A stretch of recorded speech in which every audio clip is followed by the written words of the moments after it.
আমার ফেলে দেওয়া লেখার কাগজটা নিয়ে শয়তান বিড়ালটা কাল সারা রাত খেলেছে।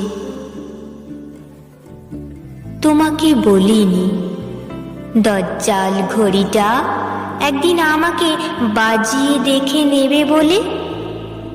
টিক টিক শব্দে শাসিয়েছে। তোমাকে বলিনি মাটিতে মিশে যাবার পর আমরা দুজনে কেউই কাউকে চিনব না। আর দেখো, তোমাকে বলাই হয়নি এবার রথের মেলায় কি কি কিনব। মেয়ের জন্যে তাল পাতার ভেপু, তোমার জন্যে ফল ফুলের চারা, আর